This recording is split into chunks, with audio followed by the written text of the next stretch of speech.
It is June 10th of 2026, and this is the Court Gallery.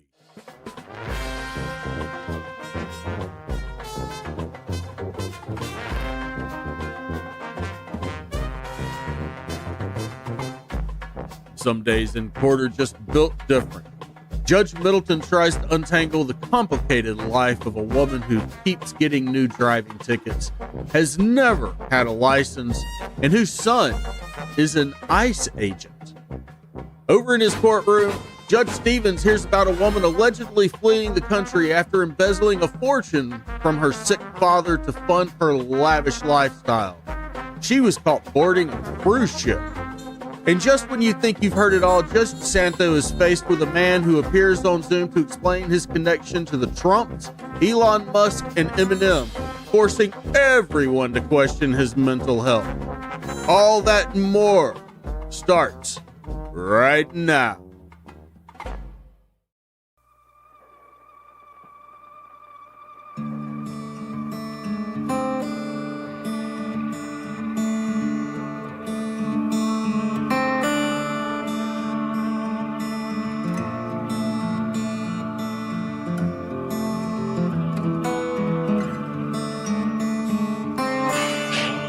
Good morning. Today is June the 10th. It's an even-numbered Wednesday, and the even-numbered Wednesdays are my jury trial days. And I had scheduled about 5 jury trial defendants for trial today. 4 of the 5 resolved, and one of them, we didn't have any contact with her. She got some new tickets in the meantime, and she had some traffic matters, and she did not have contact with her attorney, Mr. Knopfsinger. He'd been trying to get a hold of her without success. So I called off the jurors for today. I didn't want to bring 36 people in on the off chance that she would show up on a case that really should be resolved. Well, she's here. The jurors are not. She also has some new citations. And I told Luke that he could appear by Zoom. So Luke's in the waiting room. Primus and Lee Claypool, Les Claypool, that's different than what I'm seeing. I'm seeing Allison Krause tonight in Union Station.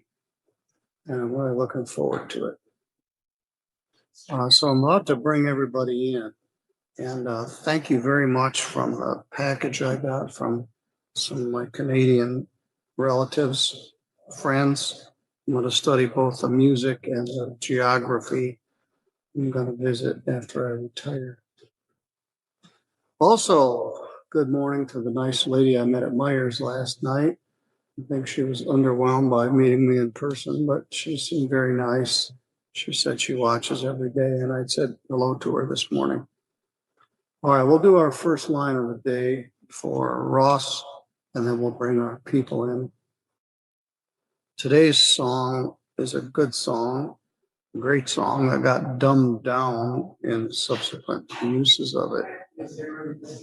All right, thank you. It's hard to give the first line, because it starts out with a beat and just syllables, but we'll do this. It's really pretty easy. Good morning, Fredonia, working on your book. Pressure pushing down on me, pressing down on you. No man asked for, under pressure. That brings a building down, splits a family in 2, puts people on the streets. All right. Anyway, I said it got dumbed down, but the original version is worth a shared moment of humanity. All right. Thank you all for saying good morning. Any film recommendation? Yeah, duck soup. All right, let's see. Ross, why don't you go ahead and bring the defendant in?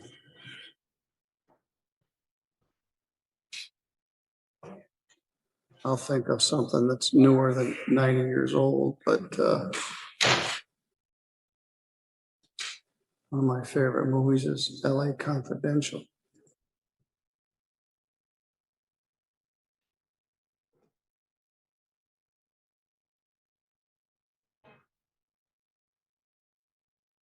Good morning.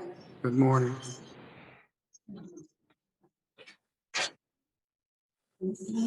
Another one of my favorite movies is called My Favorite Year.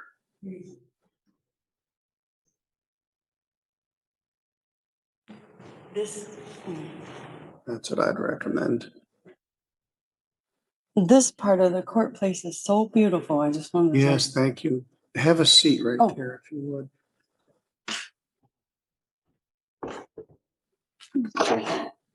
Go and turn the record on.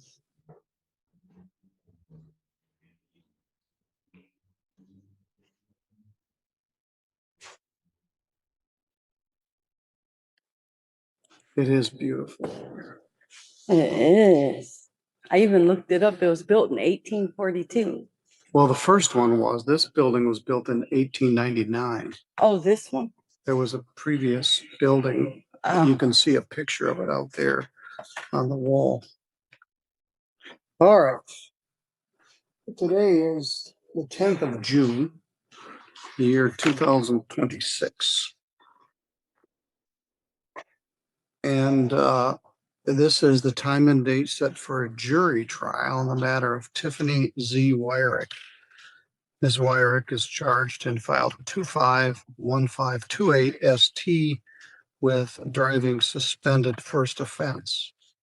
She's also charged with having an unregistered vehicle in file 251529 ST. Normally on a jury day, we would bring in about 36 people for your jury trial. Oh, wow.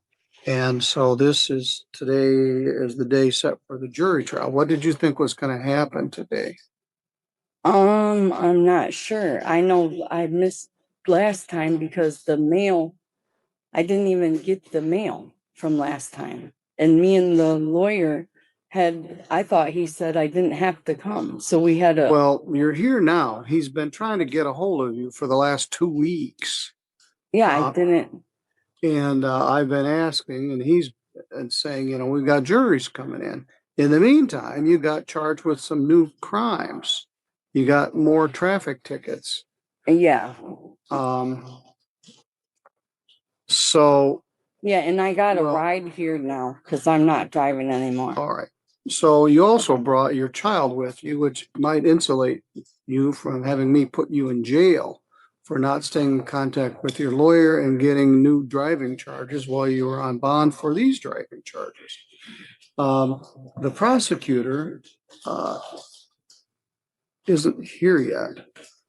But let's talk about the 2 cases that you have, driving suspended from July of 2025, July 24th, an unregistered vehicle. So we've been dinking around with this for a year on these relatively minor traffic offenses. You were going to try to do some things with Mr. Levine's office or Mr. Marcoux and get your license back. Yes. Well, in the meantime, you got charged again in May. We're going to talk about that. Yeah, and I have the 18th. I have to be here again. Well, we're going to take care of it right now. Oh, well, thank God.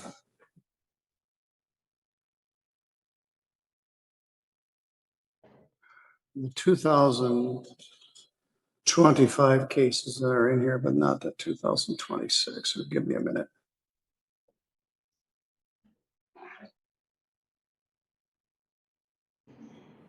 All right, you got 3 new tickets: 26, 967, 968, 969. That's the same ticket with 3 charges on it. That's the one you're set for June 18th. I'm gonna take care of that right now. Yeah, because I had to pay $60 to get a ride here. But I'm no longer. All right, well, maybe if you go to jail, you won't need a ride back. My car is gone. All right, anyway, you got a ticket on May 16th in Three Rivers, Main and Buck Street, for driving with a suspended license, operating without insurance, and failing to obtain a plate. Same issues as we had a year ago. Driving suspended is a misdemeanor. It's punishable by up to 93 days in jail and a fine of up to $500. She also charged with no driving or driving without any insurance. That's punishable by up to a year in jail. Carries a minimum fine of $200 and a maximum fine of $500. And then you also failed to obtain a Michigan plate, which is 90 days and or $100, which is two of the same charges from last July. Now you're driving with no insurance. Oh, could I say one?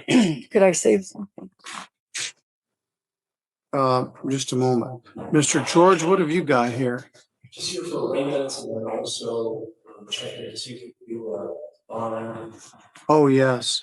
Judge P's got the arraignments. The problem with your bond case, I signed the bind over yesterday. Okay.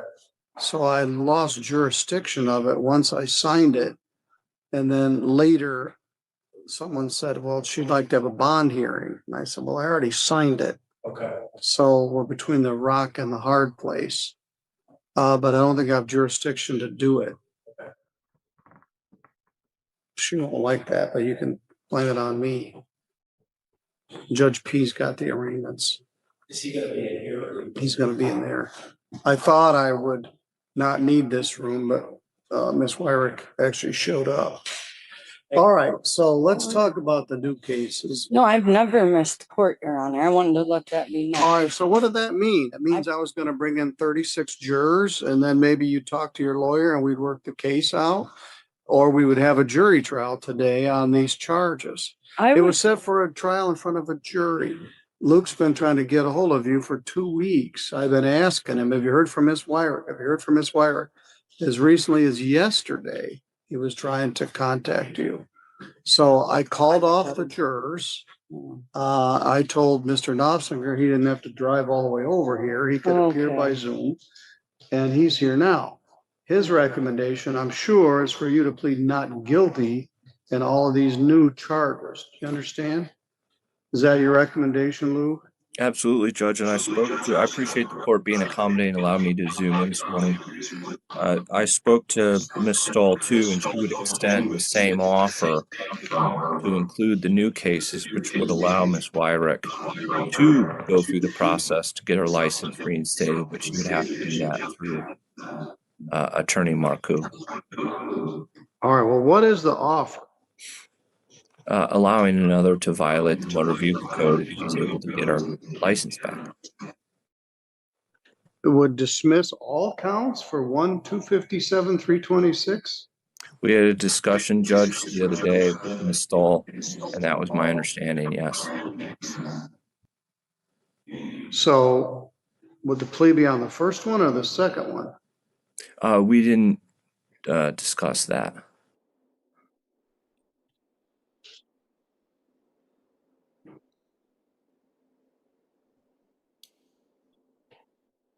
Well, that's a very generous offer.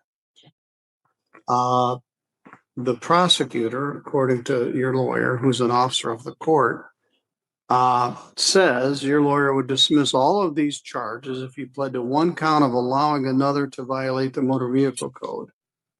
That's a misdemeanor. It's punishable by up to 90 days in jail and a fine of up to $100.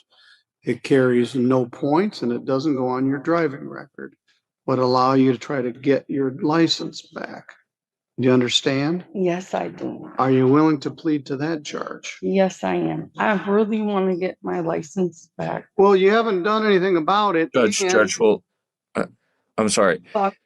This is if Ms. Wyrick is to retain Mr. Martin and go through that process. So they're not to that point yet. That's why this case is delayed. Yes, for a year, and I'm not willing to delay it further. What Judge Pattison does with people that don't contact their lawyer is he cancels their bond and puts them in jail. So that was his recommendation this morning when we were talking about who was going to use the big room. He said, well, they have a notice that appoints their lawyer that says they're required to stay in contact with their lawyer and make sure they can be in contact with them. So if we hadn't caucused, me, your lawyer, and the prosecutor, who agreed to call off the jurors, there would be 36 people sitting in here waiting for you to try your jury trial. And that's a lot of money. Yes, it sure is. And then you got a new charge of the same case. So we've wasted a year. You haven't done anything about hiring a new lawyer, and you got a new charge. Well, I have been working with the lawyer, but I'm moving because I'm on the 3rd floor, and where I live at, it's too much for my son. We're moving from there because I don't like that environment. I moved there because I was homeless, but now we're moving into a better house, and it's in Three Rivers. It's more safer. Well, and that's why I drive up there. It's quite dangerous. Well, I didn't think it was a good plan for you to move to Kalamazoo. You're a Three Rivers person, you're a St. Joe County person, but I can't run your life. Anyway, I'm inclined to put you in jail. I was looking at a house for rent when I got pulled over in May. I had just left the house. All right, well, don't tell me any more about it. You're not supposed to drive. You're driving a car with no insurance, no license plate, and your license is suspended, and you've got hundreds of dollars worth of other unpaid tickets. So, Really? Laura, can you see how much she owes us? I don't have any bills. Well, maybe not. No. My dad, Lloyd Calloway, he taught me to pay everything down to zero. I'm very thankful. All right, well, maybe you're right. Yep, he did teach me a lot. I'm thankful for Lloyd. So, Luke, what's your proposal here? Well, if I could get a good phone number, Tim, is the 0765 number out of order? The phone broke. I had to get a new phone and a new phone number. All right. Well, you're obligated to tell your lawyer that. He's been trying to reach you for weeks. And I couldn't find his number or his name because my stuff's in storage. All right. Then maybe I'm sorry about that. If we put you in jail, then you'll be available when we have the next hearing. I was never on June 26th. Anyway, I'd hope to resolve this today, but it doesn't appear that we can. To us, this is a big deal. To you, it's a minor inconvenience. No, it's all right. You didn't wish to plead guilty. My car is Stop. You have a right to plead not guilty. That's your absolute right. You have a right to have a jury trial. That's your absolute right, which is an inconvenience for 36 of your neighbors who all have to come in here, decide whether you were driving with a suspended license. And I'm guilty. So we had a pretrial, we had another pretrial, we had a last pretrial, we set it for jury. So you were on the calendar for a jury trial, and those dates are very precious. I don't have very many of them. So I squandered a jury date on you. Then you treated it like an old shoe. You never contacted your lawyer. You never talked about what your defense was. You never talked about whether you would enter a plea to some other charge. Then you went out and got a new charge. So Luke had been rowing in one direction and you were rowing in the other. So now you got two cases. And I don't want to squander another 2 jury dates trying to resolve your cases. You're not going to get your license back. If you spend $10,000,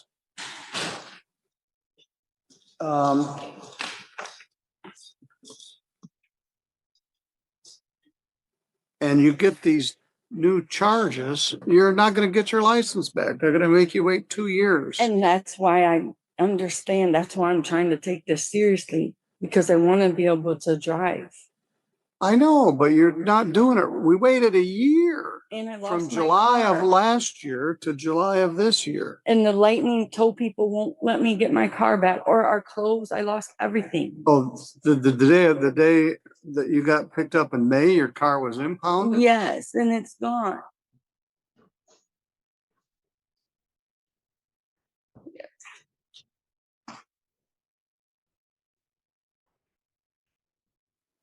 Who's Lightning Tow? That's the place that towed my car. Which is what town? In Three Rivers.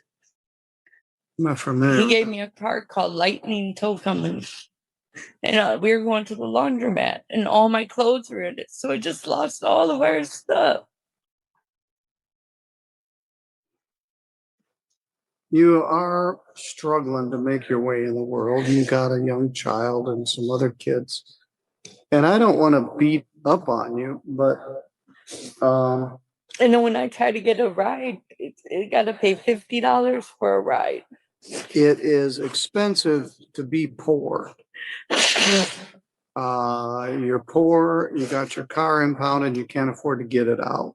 It's very hard for you to get back and forth to here, but you Yes. can't drive anymore. I'm not going to drive now. I've decided that it's better to pay for a ride and do right than to lose my We chance. lost your car. Yeah. That's called an extrajudicial consequence, an extrajudicial sanction. Yeah, but I can say losing that car has opened my eyes to the severity of this. What was the car? The 2012 Nissan Altima.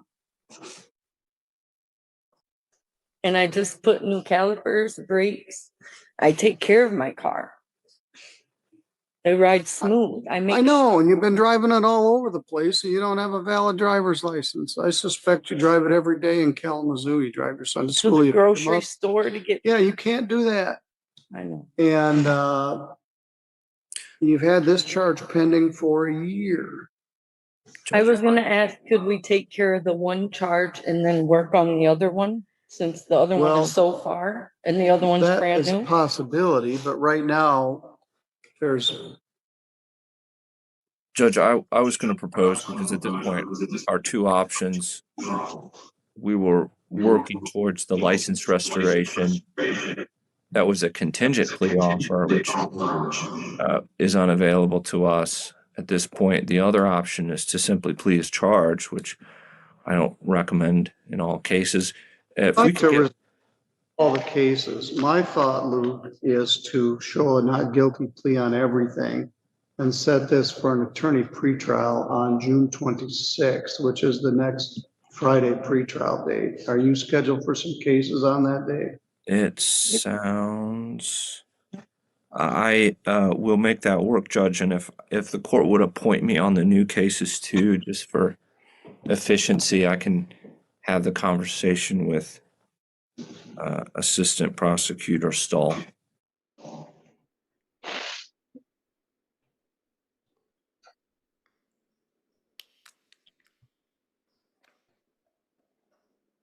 Show a plea of not guilty.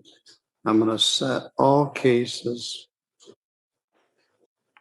for attorney pretrial for 6/26/26 at 8:30. We'll see if we can resolve your old case and your new case. And the question is today whether I cancel her bond. And she's struggling. She's just barely getting by. She's driving all the damn time. But Not as a anymore. result of that, she got her car taken away by Sheriff. operation of, it was at Shears, it's here in Centerville. The sheriff. Sheriff. Yes. Well, you got no insurance, no plate, no license. No wonder they pulled you over. Well, I've been working on getting it. That's the thing. I got the papers. Well, it would all be good if you weren't driving. Yeah, I've learned. You have $120 unpaid zoning violation from 2021. That's the only thing that I show. And right now, I'm not worried about that. Yeah, and Judge, But this is. Oh, I'm sorry. Go ahead. This is a case that would be a presumptive fines and cost, and then it sort of just spirals out of control. And I can understand Tiffany's plight. She's a single mother and doesn't have effective means. I understand, but we squandered a jury date. And because she couldn't make up her mind, and then she did it again, and then she refused to call you or declined to call you. So I'm not very happy about it. You've been working hard to try to get her a deal, and then she goes out and gets charged with the same thing. Plus, she won't turn your phone calls. So, all right, I'm going to set this for an attorney pretrial for June 26th at 8:30 in the morning, right here in this room. I'm going to put you in another room called a conference room. I'm going to let you talk to Lou privately. Okay. He's going to get your contact information and find out what the deal is. He's now representing you in all cases. Okay. I do not want to put this back on the jury docket. No. But as a practical matter, you still have a right to be presumed innocent in all of these cases. These cases are not very hard for the prosecutor to prove. I know. Officer, was the defendant driving? Yes. I saw her at this time in this place. Then they show a certified copy of her driving record that shows you were suspended on that day. We haven't had a driving suspended trial in 10 years. Because they're so easy to prove. Either it is or it isn't. But you've got to connect it to your lawyer. And I would have had a license as a youth, but my uncles allowed me to drive before I was 18. So I didn't understand about a license. So my family allowing me to drive at 14 and 13, I think that contributed to me not having a driver's license. They shouldn't have let me drive. Doing it. So did you ever have a license? You never had a license? No, my uncles let me drive my mom home. Stop. You got to own this and don't blame it on something that happened when you were 13. You were 16, you were 18, you were 21. Yeah. You had plenty of opportunities to get your license and you I never ruined it before I was 18 is what I'm saying. Boy. Well, I guess I don't have to worry about her driving. They impounded her car. Yeah. Now it's probably hundreds and hundreds of dollars to get it out. Almost 2,000 probably. Boy. They won't let you get your stuff out of it? No. Well, that's up to them. I was gonna call the sheriff's office or have my son call and ask because my son Marcel, he knows some police officers. And he's in the academy in Texas right now. I'm so proud of him. He sends me videos every day. He's a ICE agent, Border Patrol agent. I heard he was an ICE agent. Yes, he is. I'm so proud of him. He's keeping America safe. All right, Ross, would you take her out to the conference room? I'm gonna put her in a room where she can talk to Luke. And he can get Thank you. All right. Very thankful. What? Now let's talk about this. You're gonna be here on August You mean July? June 26th. I mean June 26th. June 26th. We're gonna try to resolve all of these charges. You can't drive. You don't have a license. You never had a I'm not license. You driving. got multiple suspensions on there. Mister, you don't have $10,000 to give Anastasia Marco to try to get you a license when you have a opening the size of the eye of a needle to try to get it. You're gonna have to get a bunch of steps that you have to do, and it's gonna take more than a year. Well, my niece lives right by me where I live, and she has a driver's license, and we spoke, and she's driving me around from here on out. My sister's daughter. So I do have family helping me now. All right. I told her that I'm not driving no more, and she's driving, so I have help.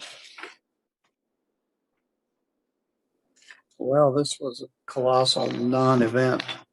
But let's see if we can resolve it. I appreciate Mr. Knopfinger's willingness to take the whole thing. He's the one that first alerted me that he had some new charges.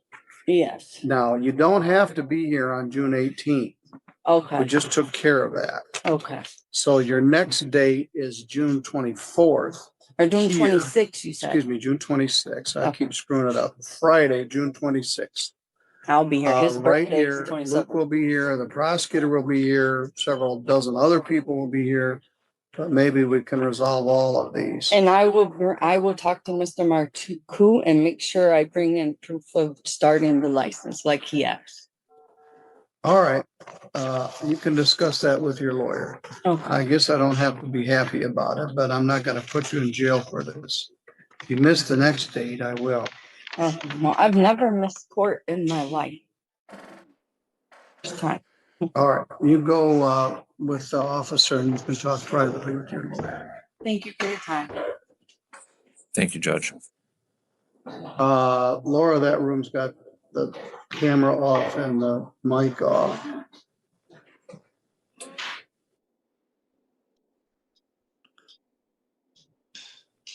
Well, the only thing we did right is we didn't call in 36 jurors. Yeah. Luke, I appreciate your diligence on this case. I know you've been working on it. Maybe you can get somewhere. 26. Yeah. Thank you, Judge. Oh, yeah, we turn it down. There we go. Can you see us okay, Luke? Yeah. Okay, good. All right.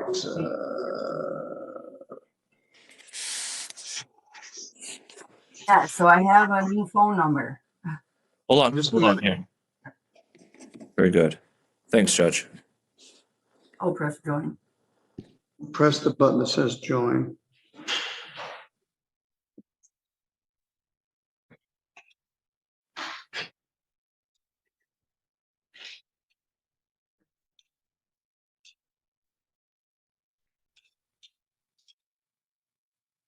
Well, we accomplished nothing, but all right. And the recording. We're all under pressure. All right, we're gonna close the record out. Judge Pattison probably would have used this room if I hadn't had to do that. I've got a bunch of stuff. I got 3 PPOs, 2 search warrants, some other things calling my attention back in my office. So that may be it for today because the whole day was blocked out for a jury. So that'll help me rest up to see Allison Crouch tonight. All those cases then. So this file 26-22649-FH and 26-22650-FH. People of the state of Michigan versus Crystal Ann Clare. We are here today for pretrial conferences in both of those cases. We are proceeding today by video conference. First, can I have the attorneys place their appearances on the record? Alex Brianetto for the people. Good morning, Your Honor. William Amadeo, P76194. On behalf of Crystal Clare, I consent and appreciate the Zoom. I will waive her appearance for this pretrial. Okay, and as I said, it's my understanding she was picked up on a bond violation last night and is at the Lenawee County Jail. We've called for her, but they haven't logged her in yet. Mr. Amadeo, you, I think, just said that you think she has some new charges coming. I was told from her son's probation officer last night, because I have his case on the NA file, that there was a new district court case. I believe it's a misdemeanor, and I believe we'll have a bond violation in this matter. I'd like to get my head around that. I'm going to ask for just a 2-week adjournment right now, Judge. I will get to the jail to see her in the next 48 hours, determine if I'm going to be on that file or what I need to do, and take it from there. If it is just a bond violation, I'll probably just have her admit responsibility, ask for release. But right now, I just want to find out. It is my understanding there's a new case, Your Honor. So I don't want to hold your court up with that. Okay. Mr. Banetto, is there anything that you would like to address? No, Your Honor. All right, so I'll adjourn this to June 24th during the pretrial. And I mean, I guess although I've been told that she's there at the jail on a bond violation, and I've received a document that tells me what the bond conditions are, I don't have any formal charging document for a bond violation to arraign her on at this point. So I suppose at some point, if I get that, I will talk to you sometime about that trial. Judge, I actually have a copy of that. As part of her bond conditions, she's not to leave her residence when they're. Yeah, I know there's a document that says what the bond conditions are, but I need to have, someone has to file a complaint charging the bond violation. So if I get that, we'll set up an arraignment. Otherwise, we'll be back on June 24th at 8:15 for the pretrial in all of these cases. And I'll prepare a stip, Your Honor. Alex, can I just sign your name with permission? And when I go to the jail, I'll update everybody what I can find out. Yes, please. Thank you. Thank you. All right. Okay. I think we're all set on these cases then. Thank you, Judge. Take care. Good morning. Are you Crystal Clare? Good morning, Your Honor. Okay, Ms. Clare, we already spoke with your attorney and he asked that your hearing be adjourned to June 24th. So we've done that and he's gonna either come see you at the jail or Zoom with you at the jail. Well, I have a question though. I came to jail yesterday for leaving my home on a PR bond thing. And I gotta leave my home to go to therapy and everything. All right, you gotta stop, Ms. Clare, you gotta stop. That's something you need to talk to your attorney about. Can I talk to my attorney? He's not here right now. He's gonna get in touch with you later today, I think. So I have to stay here until later today? I mean, I'm not here on anything but leaving my home. And that's crazy. Ms. Clare, you need to stop talking. Your attorney's gonna contact you at the jail. If it's appropriate for us to come back on the record later today, we'll do that. Thank you. Mary, thank you. All right, bye. We're back on the record then in file 26-22649-FH and 26-22650-FH. Versus Crystal and Claire, and we previously had a pretrial hearing at which the pretrial was adjourned to June 24th, I believe it was. Mr. Amadeo, do you want to speak to Ms. Claire? Briefly, Judge, if I may. Okay, let me put you in a breakout session. Thank you. With her. Okay, we have Mr. Amadeo and Ms. Claire back from the breakout session. I do now have a complaint for violation of bond conditions. Ms. Claire, have you received a copy of that document? No. All right, we'll send a copy of it over to the jail so that you have a copy of that. In the meantime, I will let you know that the complaint alleges that you violated your bond conditions by leaving your residence on June 9, 2029 at approximately 3 p.m. That would be considered a violation of your bond conditions. The maximum possible penalty for violating your bond conditions or contempt of court is up to 93 days in jail or up to $7,500 in fines. Mr. Amadeo, you want to place your appearance on the record then? Thank you, Your Honor. William Amadeo, P7619, for on behalf of Crystal Clare. We both consent to Zoom. We'll stand mute right now, Judge. Waive any other formal readings and ask to be heard on bond when appropriate. All right, I'll enter a not guilty plea for Ms. Claire on that. We will set this for the same date as the pretrial, June 24th at 15 a.m. And Mr. Amadeo, what would you like to say about bond? Well, Judge, I'm fairly certain we will do a global plea on the 24th, which will include this. She did tell probation in juvenile court that she will have a positive test for cocaine from 3 days ago. I'm asking her to be released. She needs treatment. We're going to get this case done. There's clearly a drug problem, Judge. So if you decide to give her any jail time, I ask it to be minimal. She was honest about the positive test.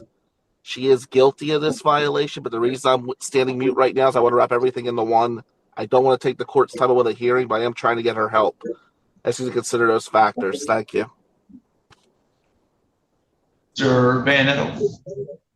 Your Honor, I received word, so Ms. Claire's son is currently under the jurisdiction of the probate court. As he's under that jurisdiction, Ms. Claire has been testing through that case.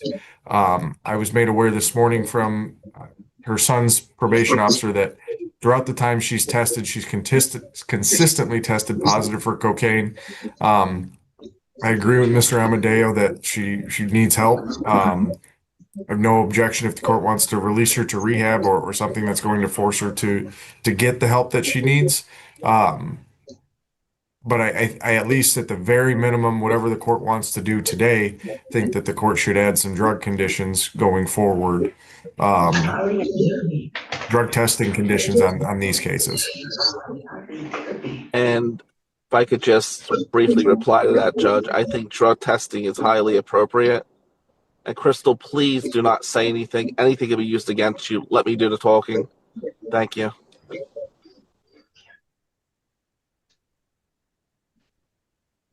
Okay. As far as a bond in this situation, I do think that a bond is appropriate because we have, in addition to the complaint here, more or less an admission that there's a substance use issue happening. I have no problem releasing people to treatment where they want to have help dealing with that substance use issue. But I can't simply issue a PR bond and let a person that I know is using substances to walk out the door and do whatever they wish. It is going to be my decision that bond be set in the amount of $15,000 cash surety. Ms. Claire can be released from that directly to a residential inpatient treatment facility. And again, we'll set everything for June 24th at 8:15 a.m. And Judge, if we could also add a no alcohol drug use and also random testing for when she's not in treatment. Yeah, give me just a second. So obviously those are appropriate conditions.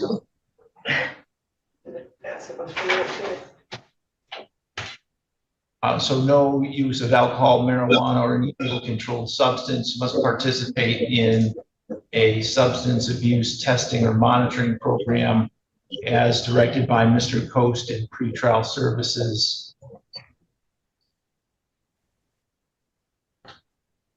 Along with any other prior conditions that were in place. And Judge, if I could please get a breakout with Miss Claire, just so I could go over the treatment options with her. All right, Mr. Amadeo, do you want to be in that breakout as well? No, thank you, Your Honor. All right.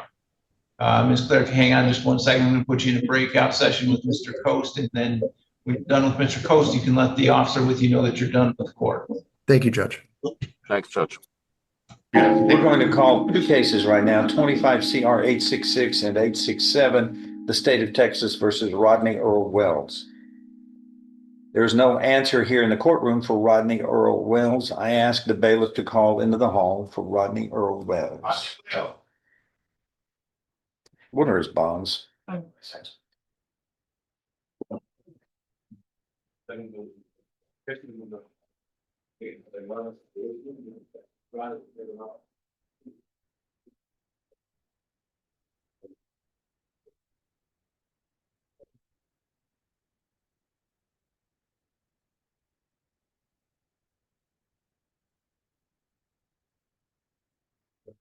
Is Langston on? Hey, Langston, do you have something tomorrow? I'm just if you start to get a bond for her. Do you have something tomorrow? Huh? Are you going to be here tomorrow? Tomorrow, no, not tomorrow. But on Aspen Ravine, that's just I just wanted to go on. She's in Florida. And if y'all just. I got something for little Langston. Oh. And but I'll have it in the morning. Is this boring you? Oh, I didn't say anything. Yeah, no, you're sighing. Yeah. You're sighing? Are you sighing? Sighing, right, yeah. Yeah. Well, quit sighing. Do it outside, all right? I don't want to just inform of it. I know this is bothering you, but let me just say, be quiet, sir. I will speak. See, the rules don't apply to you, do they? You've already been convicted of squeezing somebody's neck, assaulting a family member. You were convicted in 2006 That wasn't a family member. It was not. I'm sorry, it's assault on a family member. That was not related to James McCain.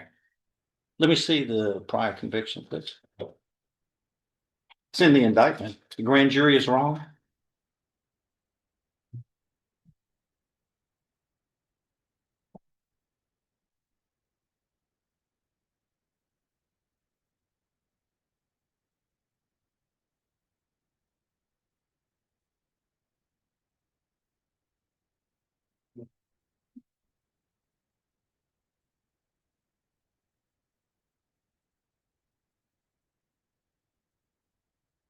Looking at the adjudication of guilt in 85552, which is the allegation in paragraph 2 of this third-degree felony of assault on a family member that you're charged with, which alleges that in the 252nd district court next door, you were convicted of assault on a family member on February 24th, 2006 in 85552. Strangely enough, I'm looking at the judgment which says exactly that.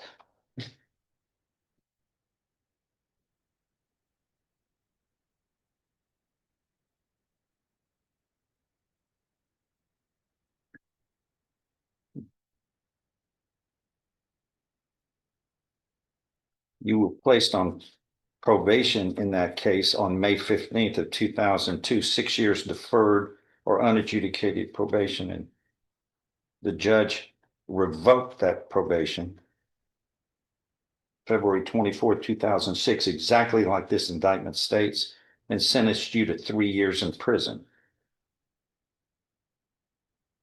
You're going to look me in the eye and say you weren't convicted of assault on a family member when this document says you were? I was violated for technicality. What is violated? Who violated you?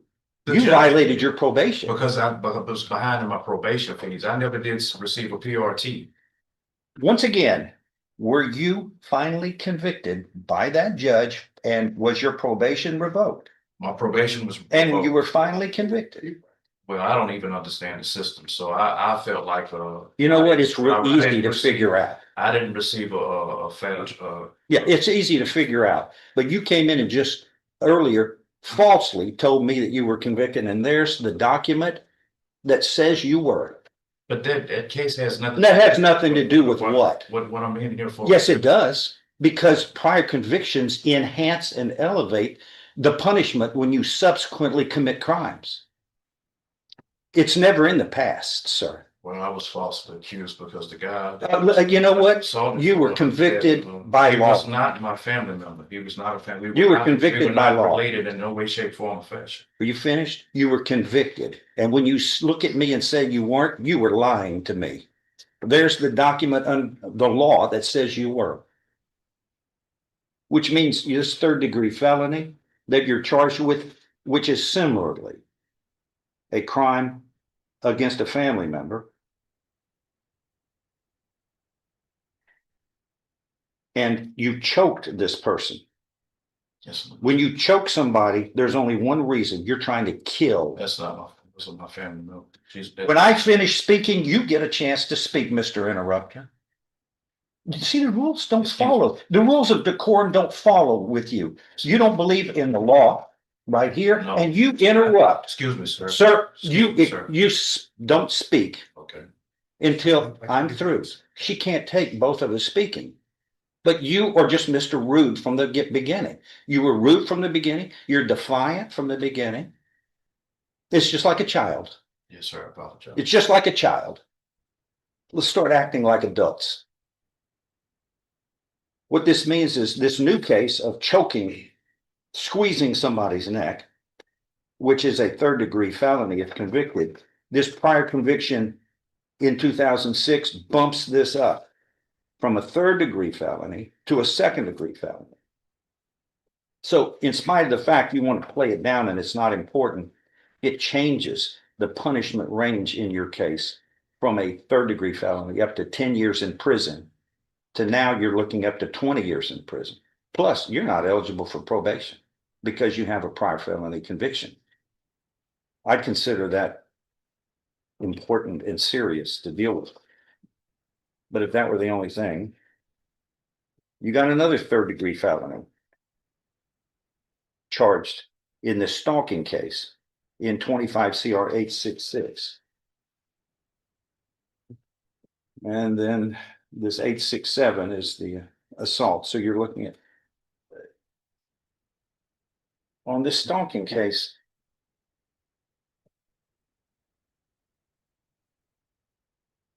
this says it occurred on or about May 7th of 25. Is the state going to re-indict that to allege this prior conviction in 85552? I don't know yet, Judge. Since the complainant in both of these cases is deceased, I know I can prove the assault family violence. I gotta look at the stalking to make sure. If I can, I probably will either that or give a notice of enhancement.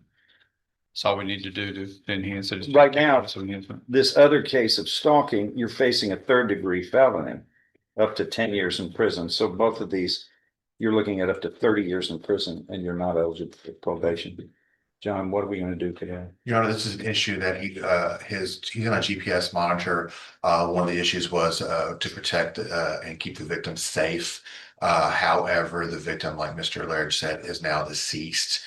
So we are arguing and feel that it's not a GPS is not needed for that reason anymore.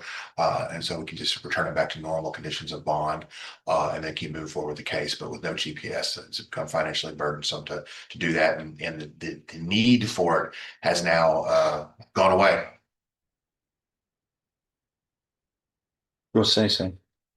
As far as the complainant is concerned, yes, the need has gone away, but safety of the public is also concerned, and he does have a prior for committing this on another person. So I worry about anybody else he comes in contact with that we don't know where he is and can't prove that it's him right away. So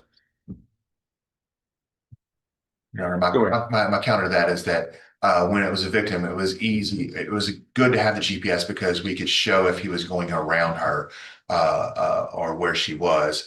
But as far as a GPS protecting the public, it doesn't do anything for the public. I mean, he still has a right to go wherever he wants to go within limits, but we're not restricting him about being near somebody. We can't say stay away from everyone, and we can't control whether he commits another crime against another person. I mean, GPS monitor is not going to prevent that, do anything about that. When it was a victim in the case, it had its purpose, but now it doesn't have that purpose anymore. but it does make a person know that they're being monitored to where they're at. So it keeps them at least from committing further crimes, knowing they've got a monitor on. But it's up to the court. If certainly is. I'm just making my argument, but yeah, I just think that whether I mean, if he commits another crime, he knows he can get in trouble no matter what, whether GPS or not. If he walks into Dillard's and commits a crime, people are going to know he's in Dillard's. GPS is not going to do anything to stop that or to help that or to do anything with that. GPS has its importance in certain kinds of cases. Like I said, Your Honor, I don't think it has a reason in this case now. It did before the victim passed away. It absolutely had a reason, but now it doesn't have a reason. And he hasn't missed court. I know there's another reason we use GPS to make sure people come to court. He's come to court. Yeah, okay.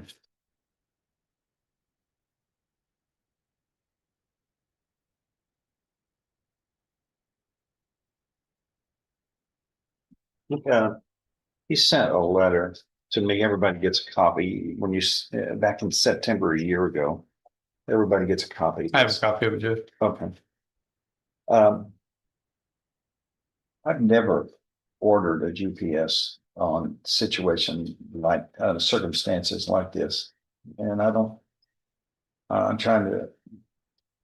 understand how what's fair is fair. If I did it here in this case, I mean, we're really curious about the whereabouts of everybody that's on bond, but I'm not. That opens a door. And I think it was originally ordered in this case because it was a stalking case, and we wanted to make sure he wasn't on the victim. How did the lady pass? Unrelated. It was. There was a shooting at an apartment complex, and she was an innocent bystander, got caught in the crossfire. A sad thing, but it had nothing to do with this case. Kind of like last case, last trial. Yeah. But yeah, I don't see what the GPS device is necessary. Not now. Under this circumstance. But you do have conditions of bond, which are. Oh, sure, absolutely. Normal and customary for everybody, like don't commit another crime. Because that'll get you. Yeah. Right now, you're looking at something that's serious enough. You don't need to add to it. But okay. The next thing is, these are indictments a year ago. So what are we going to do? I believe it was set for and already set towards trials out. Hey, is this set for trial already? The DA's office? Yes, sir. When is the docket, please? I don't know when the date is, but I know it was set for trial already.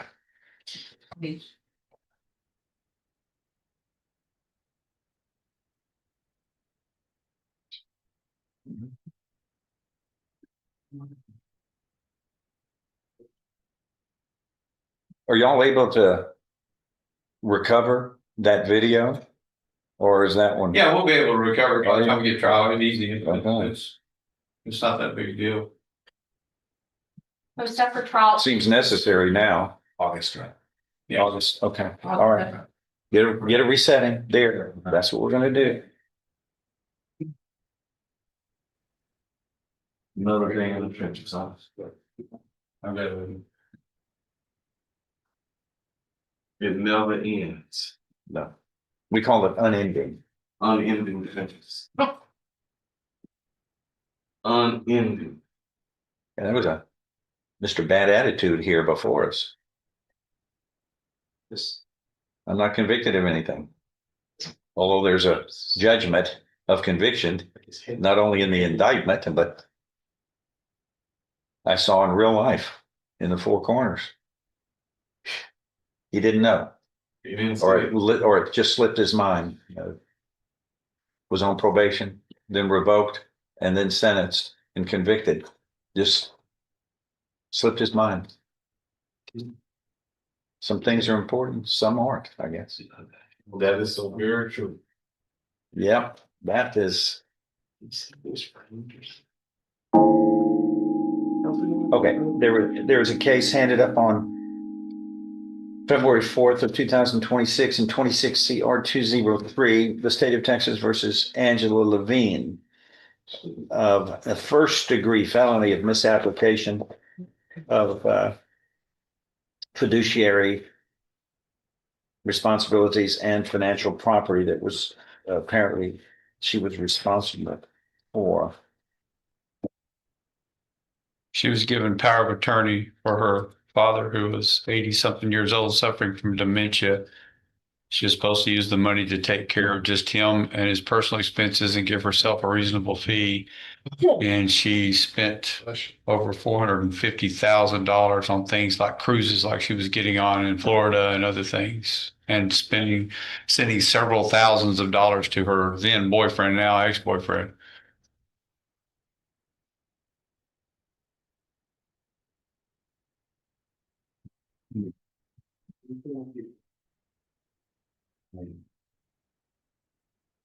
$1,000. But to my understanding, in rebuttal to the dad was very, very, very ill, and it's my understanding that the cost of the nursing home or the cost of was like $9,000 a month or something like that. But it was high expenses that the dad had, like real high expenses. But so she quite naturally would go bill for the money. Yeah. Well, what is that? Yeah, I don't understand. Yeah, he's really how that naturally works. Well, here's okay. So she was indicted on June 4th. Okay. What's the status of her in a position of responsibility and trust over this? Did we set bond conditions already? There isn't a bond set. That's what she's trying to do. They're trying to get a bond because she's in Florida. Because when they indicted her, she did not know that she had a warrant for arrest. And so when she's getting on the cruise ship, when they run you back, Where is she? Where is she now? She's in Cocoa, Florida. And when I contacted. Is there a warrant for her arrest though? From your court. Okay, is she in custody? For this, yes. Oh, okay, that's what I was. Yeah, she was either getting on or off of a cruise ship whenever she got arrested. No, she's But, getting the first thing is, before we go anywhere, is what's still left out of the poor man's money that hadn't been pilfered by his. Because no, the first thing is that we need to figure out how to stop the leaking of all the money that the poor man has by irresponsible behavior alleged by this lady. When this all came to light, I think it's ended. I don't think she has any more authority. Who stopped it, and how did it stop? I think there was either a sibling or someone reported it, and I think the law enforcement got involved. I just don't want She's to not bleed any more money from the estate of the deceased. Number one, and it's a first-degree felony, which means it's alleged to have over $300,000. Yes, the actual restitution is $451,295. Okay, all right. So go ahead. But the reason what are you asking for is a bond right now? Right, Judge. I was asking a bond. So because it's no history that she's a flight risk, and to my understanding, again, she did not know that she had the warrant. So obviously, when she was on the ship, she didn't know. Right. So she's gonna come to court. I just want to get her so she can fly back from Florida to Texas, and they will release her if you set the bond. But we gotta let the Florida people know that your case, she set the bond. You said what state saying? What state asking? Yeah, she has a limited criminal history, but one of the things that concerned me is the prior criminal history was an attempt to execute a document by deception was what it was pled down to. It was actually filed as a securing execution of a document by deception out of Travis County. And I think she has another minor or two misdemeanor that are like traffic things or driver's license, but I just think the bond needs to be sufficient enough because she's had enough money. I don't know if she's going to use that to make the bond. I don't know how much she kept, what she's done with it. There's been no accounting as far as that's concerned. Okay. Anything else? Okay, here's what the court's going to do. The court has looked at reviewed the indictment and the probable cause affidavit, the defendant's criminal history. Is everybody agrees is minimal. Yes, if any. Under the indictment, though, it alleges the most serious type of offense under the theft and fraud portions of the penal code, misapplication of fiduciary property. It is alleged that she had a fiduciary responsibility of the estate of the victim complainant here, which would be the property of her father who had passed. And according to the probable cause affidavit, the defendant has literally pilfered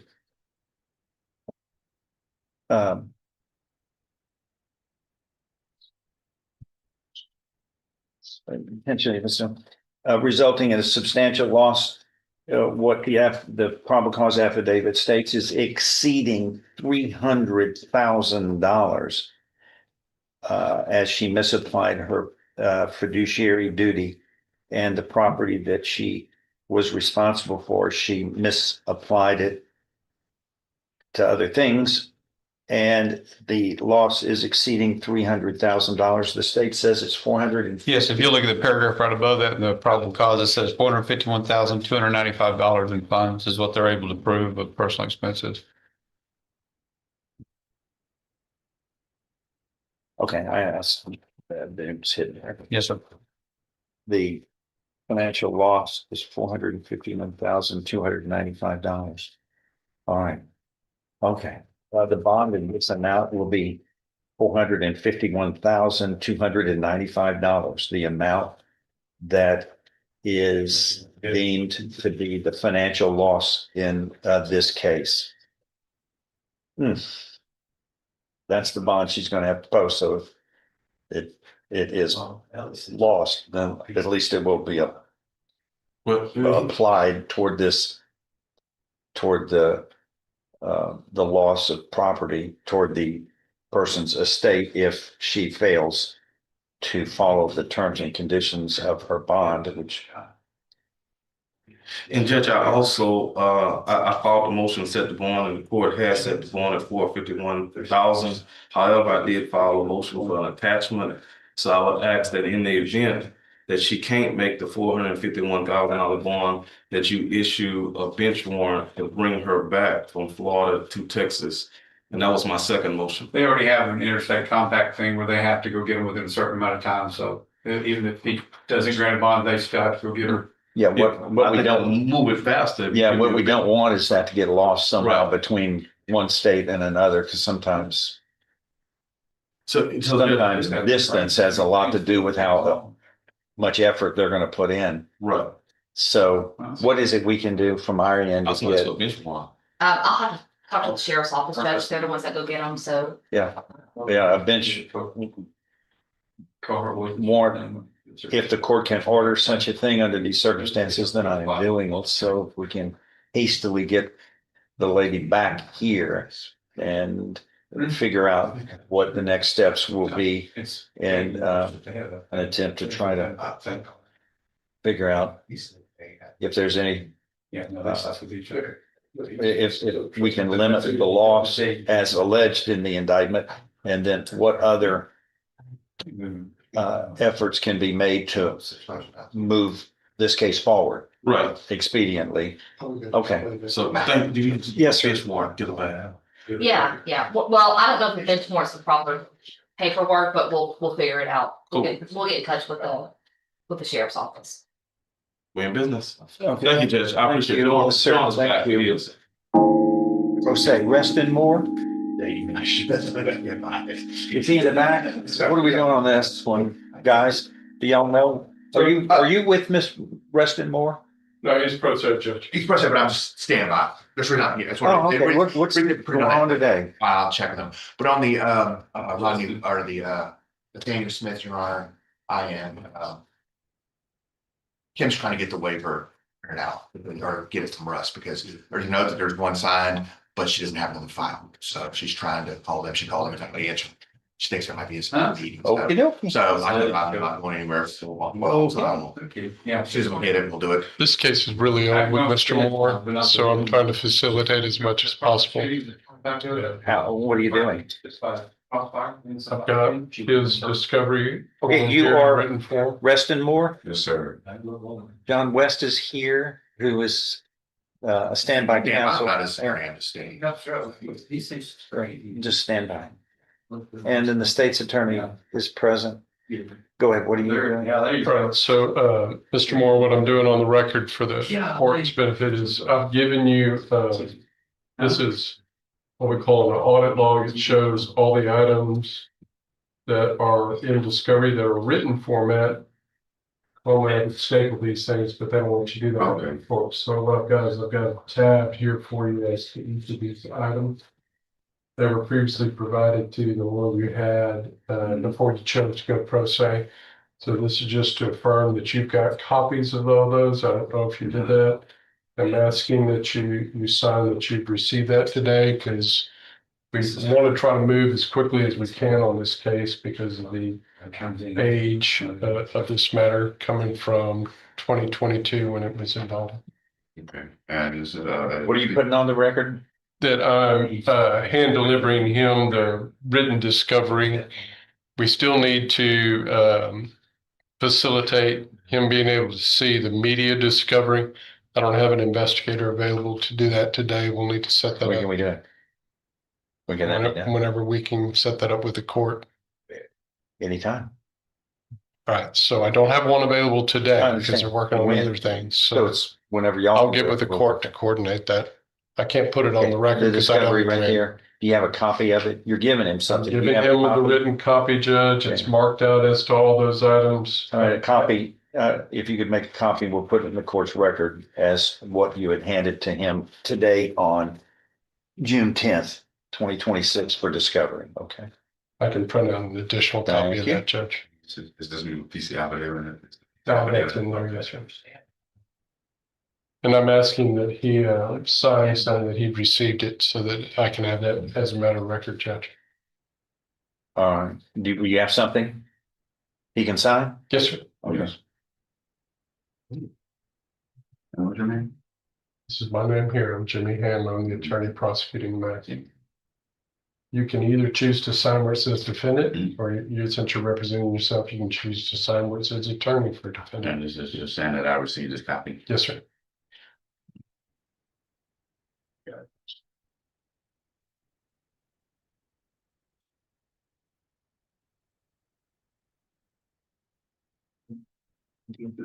All right, this is. And I'll get you a copy of what was hand delivered, Judge. Sign the defendant too, the portion on defendant, so that there's not somebody later goes, who is this? Sorry, both lines. Yeah. Thank you, sir. Okay, what else? Oh, it's received, made a part of the record. Just that, Your Honor, we'll need to make sure that he gets to see the media discovery that's in there. If there's a Garth House video. When are we gonna try to do that? When can that be? Do that In 2 weeks? Can you do it within 2 weeks? as long as we can coordinate a time with him and an investigator so that. Okay, how's he's that allowed gonna to- happen? Is the investigator gonna call him? Because he can't really. No, sir, we'll facilitate when he can be brought over, when an investigator's available so that we can use the mat, your jury room. It's got a computer set up. That way he can watch it and take whatever notes he How long do wants you think to. it's gonna take? The media itself is probably all a total of maybe 2.5 hours. There's a Garth House video as well as 5 other videos, and all those are approximately that length in time. Well, you just try one case after another, so. Yes, sir. I'll just squeeze it in during a block of time that we Yes, can sir. get. Most likely You're it'll- use the jury room. Right? Yes, sir. Most likely it'll be a Friday as soon as I can facilitate that with an investigator. Okay. Because we don't pass that off to your court staff. It's got to be Okay, one I of our want folks. to review it in a couple of weeks just to make sure that it's progressing and not falling by the wayside. And I will tell that, Your Honor, that this, even though this is a very old indictment date, my understanding is Mr. Moore's only been in custody about 200 days. Okay. But just informing, Your Honor, I know you like to keep aware of those facts. But it's 4 years old. Yes, sir. In indictment and it's getting older. It just gets our attention. Yes, sir. So and looking at this first degree felony, if convicted, we got a second paragraph of a prior conviction, which will enhance this minimum range to 15 to life, correct? Correct, Judge. He has 2 additional state jail felony convictions, but they don't enhance the punishment range. It doesn't matter. All right, anything else? No, sir. That's all. Thank you.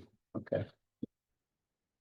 Let's go on the record. In the matter of the City of Wyandotte versus Justin Miller, 26722.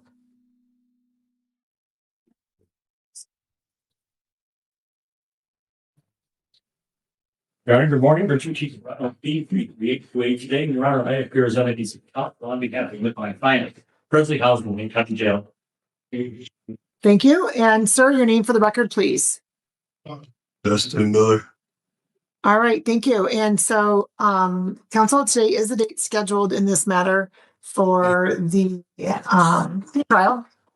That's correct, Your Honor. We've resolved the matter. My client is going to plead to one count of driving while license suspended. And if that's in fact, he accepted the other charge of, I believe with no insurance. Yes, correct. Would be dismissed on the prosecutor's motion upon the acceptance of the court acceptance of the plea. All right, sir, please raise your right hand. Do you solemnly swear or affirm the testimony you're about to give in this matter be the truth, the whole truth, and nothing but the truth? Yes. Okay. And sir, you heard the plea that was placed on the record, correct? Yes. As to the count one, driving while license suspended, how do you plead? Plead guilty. You've gone over your advice of rights with your attorney, correct? Yes. You understand all of those rights. Yes. You also understand by entering into a plea that you'll be waiving some of those rights. Yes. You understand as well that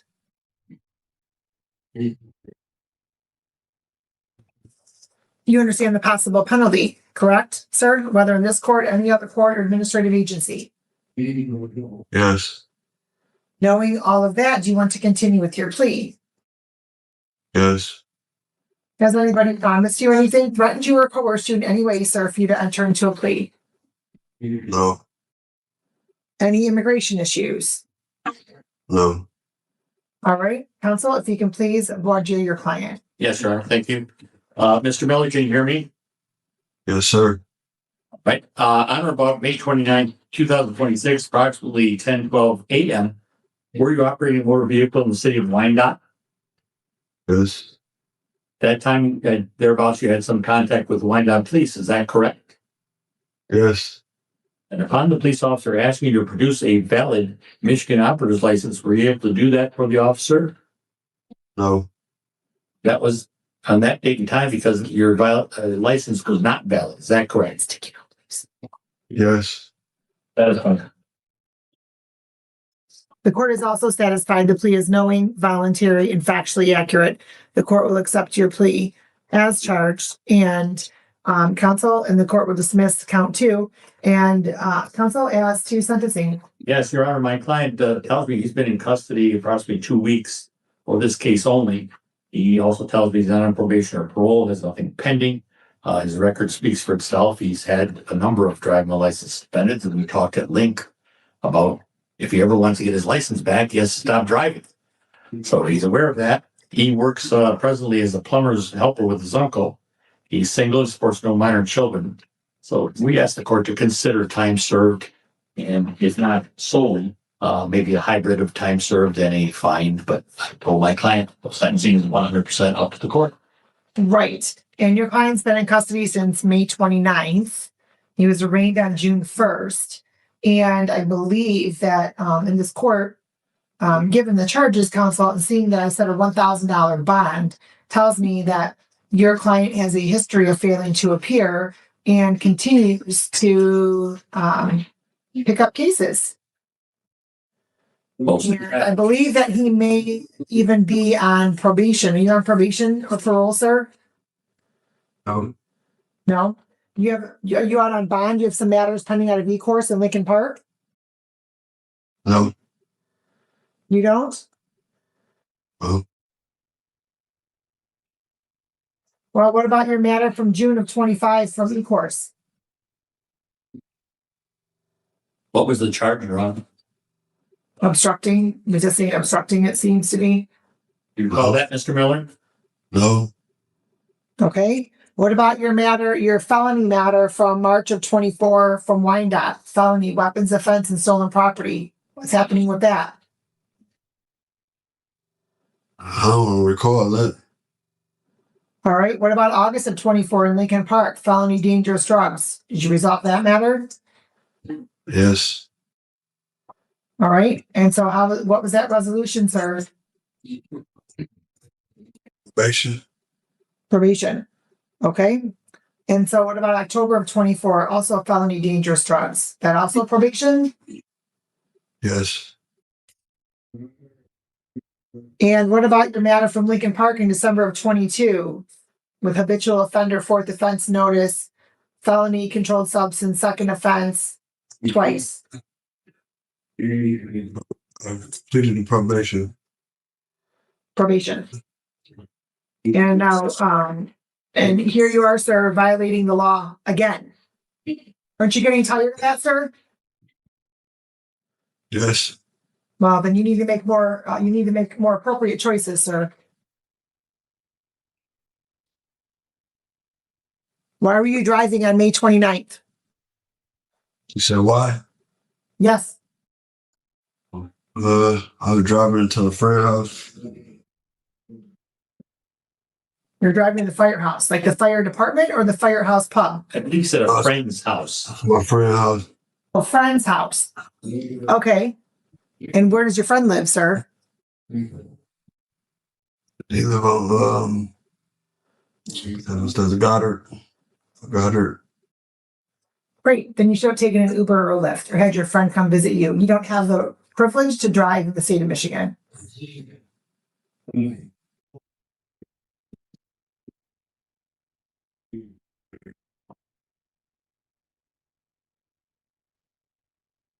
Do you have any other matters that are pending, sir?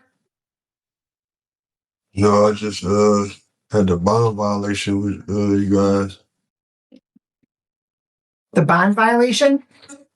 Mm-hmm. I don't know anything about that, Your Honor. Which matter is that for, sir? I was going to trial, but you guys had bond violated me. I had You guys did what? What did we do? I had got bond violation because when I was going to trial, I had cannabis in my system. Okay, Allie, can you run his name, please? Okay. Can you run his name, please, in our system? He says he has a bond violation that I held. It's not up for today, Your Honor. I know that, counsel. I just wanted to see what, because it doesn't.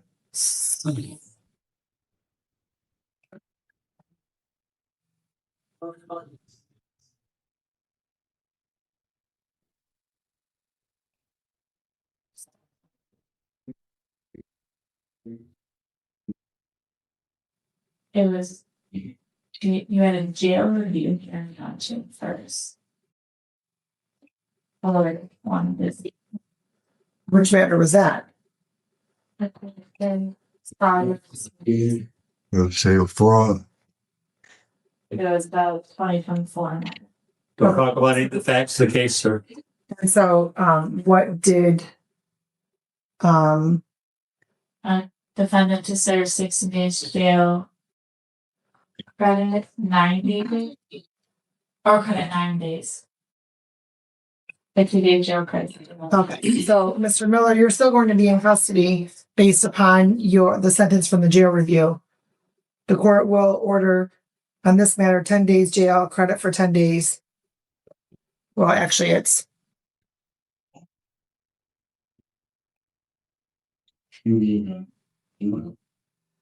13 days because he's been in custody since May 29th. So 13 days credit for 13. Yes. Thank you.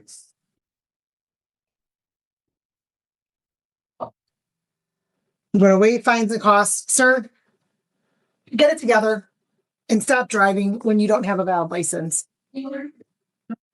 Have a good day. Let's be on the record in the matter of the city of Wyandotte versus Sarah Mills, 26267. Good morning. Ronald John Goldblatt, P 30758 on behalf of Ms. Mills. Ms. Mills, please put your name on the record. Sarah Mills. All right, good morning. Today is the date scheduled in this matter for the adjourned pretrial and counsel. That's correct. I've had an opportunity to speak with Ms. Mills. I've also spoken with the prosecuting attorney again on this matter. As hard as she has tried, Your Honor, because the previous description was through a different barrier. They can't find it. So at this time, I've discussed this with Ms. Mills. It's my understanding that the prosecution will offer that she plead to the original charge of possession of controlled substance. Needs to be taken under 155.001. And there is a recommendation, and only a recommendation, that this be for a period probation be a period of 6 months. I've explained to Ms. Mills what 155.001 means. I've also explained to her what recommendation means, and knowing all of this, she wishes to avail herself of this plea opportunity. Is that correct? Yes. She also understands the constitutional rights, understands that by entering into this plea, she'll be waiving some of those constitutional rights, and there are no immigration issues. Okay. So one thing that I'm quite confused on is you stated, counsel, that due to the timing of the script, that was so long ago, but this offense date was March 1st. The offense date was March 1st, but she renewed the prescription with a different provider 3 or 4 days later. We brought that in. Okay, but how much earlier from March 1st was the other prescription? It was probably over a year. Oh, well, then that's probably expired because they typically. Well, it wasn't. It was a prescription that said, quote, as the same one does, take as needed. So there was no expiration. I understand. Well, but just so their medication expires. So just so you know, even though it says take as needed, it does expire. So I don't know if it's 6 months, 9 months, 12 months, 18 months. I don't know. But in any event, your client couldn't go back to the original provider? She did 3 times and they can't find it. So okay. All right, ma'am, please raise your right hand. You solemnly swear or affirm the testimony about to give this matter be the truth, the whole truth, and nothing but the truth. Yes, Your And you heard the plea that was placed on the record, correct? Yes. As to the charge of possession of controlled substance, how do you plead? You've gone over your advice of rights with your attorney, correct? Yes. And you understand all of those rights? Yes. You also understand by entering into a plea that you'll be waiving some of those rights? Yes. You understand the possible penalty as a result of your plea, whether in this court, any other court, or administrative agency? Yes. Knowing all of that, do you want to continue with your plea? Yes. Has anybody promised you anything, threatened you, or coerced you in any way for you to enter into a plea? No. Any immigration issues? No. And counsel, if you can please, and I'm sorry, you do understand what the 155.001 status is, correct? Yes, I do. All right. And so counsel, if you can please bargain your client. on March 1st of 2026, were you in the city of Wyandotte? Yes. And in fact, you were coming from the hospital, is that correct? Yes. And you came in contact with some Wyandotte police officers, and they were talking to you and they were investigating the situation. Is that correct? Yes. And when they asked you anything about controlled substance, you indicated to them that you did have certain drugs on you. Is that correct? Yes. And what was that? Diazepam. And at the time, was that diazepam in a proper prescription bottle? No. Why wasn't it in a prescription bottle? It was actually thrown out because I had a previous surgery. I'm sorry, it was what? Everything was popped out of like their bottles and put in a pop top because of my surgery I had. I see. So you had to take it out of the bottle, and that's what happened. And so you did not have the drugs or the proper prescription with you at that time. You had the drugs, but not the proper prescription. I didn't hear that. Yes. And you subsequently did renew that prescription. Is that correct? Yes. That's with a different provider. Is that correct? Yes. That's satisfied, Your Honor. The court is also satisfied the plea is knowing, voluntary, and factually accurate. The court will accept your plea to the charge, determine your eligibility under 155.001 at sentencing. And ma'am, if you're to test right now, what is in your system? Well, the THC that was in there prior. And Your Honor, she has been testing. I do, and I will have her present these to. These were emailed to me last night, Your Honor. I will have her present these to them if the court wishes to see. Yes, please.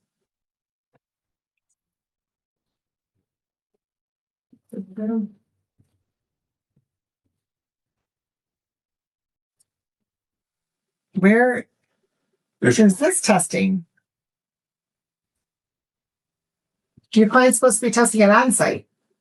Are you testing it on site? Not on site. Why not? Well, the probation officer, she never got back with me. I didn't have a color or anything, so I was supposed to find out. Hold on, ma'am. May 20th, you received this documentation. Correct? Is that yes? Yes. Great. So this says where you're supposed to be testing. Does it not? Yes. Great. So why aren't you testing there? I didn't know what color or anything or how to know when I call if I'm supposed to go or not. It's the probation. Did you go there to register? No. Well, that's a problem. You seem to be wanting to do some of your own stuff. This court ordered you for random testing. And I can see that you're testing here, but I don't know what type of method this tester uses or anything of that nature. So I don't know if you're observed, if it's urine, if it's swab, what it is. That's why we send you to facilities that we know utilize a random method and what type of observation there is and what type of testing there is.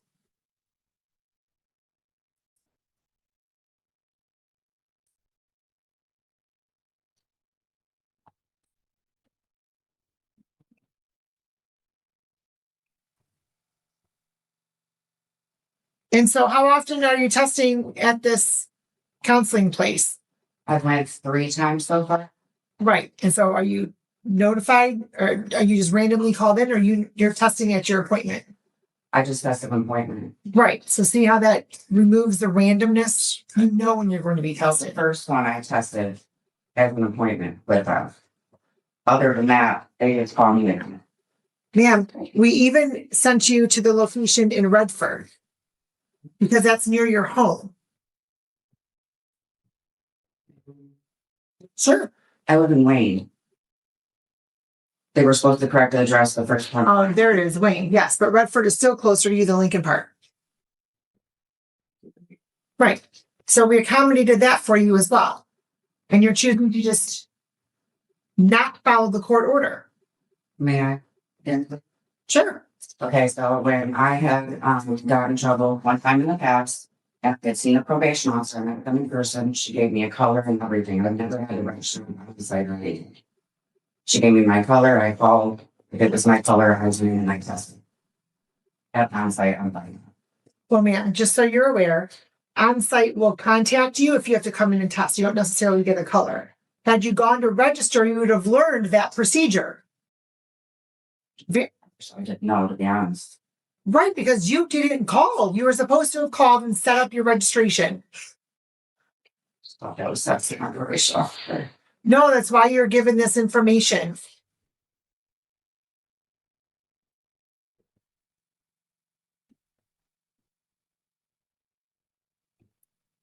When's the last time you used marijuana? Last time I was here at court, a week prior to that court date.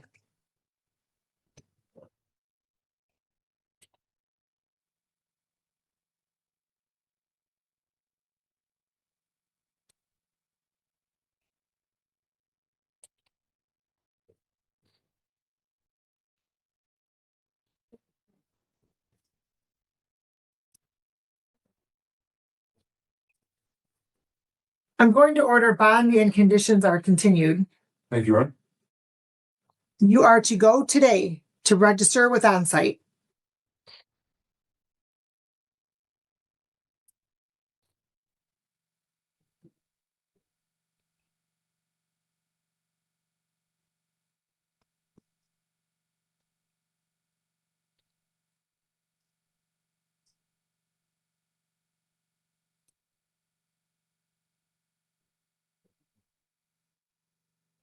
I appreciate, ma'am, that you were testing at your appointments. However, that's not what the court order was. Stop at probation and you'll get all that information in your next steps. Thank you, Ron. Thank you. Have a good day. Pardon? leave those documents in the file? They're in the file. Okay. Yes. Let's go on the record in the matter of Jessica Maddox. 251413. Attorney Corey Westmoreland, appearing on behalf of Ms. Maddox. Ms. Maddox, would you please state your full name for the record? Jessica Marie Maddox. Okay, very good. Thank you. And so today's scheduled for sentencing on the probation violation hearing. Your client pled guilty on June 3rd. We sent this over to today for sentencing because your client was to submit the letter from her treating physician. This is the first I've heard of it, I believe. I think Mr. Gates was originally on this. Right. He was supposed to have followed it. He was supposed to have been here today. Right. So I just got the file today. I didn't know this was just a sentencing, but Is that the letter from the treating physician? Ms. Maddox has a letter from CVS with all of her prescriptions on it.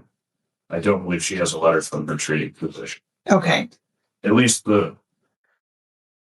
has a letter showing all of the prescriptions from. All right. Well, okay. Well, we'll start with that. I'll take a look at that. Yeah, brochure. I'm pretty sure that's not going to show, you may, but I'm pretty sure that's not going to show me a prescription for cocaine. That's correct. Okay.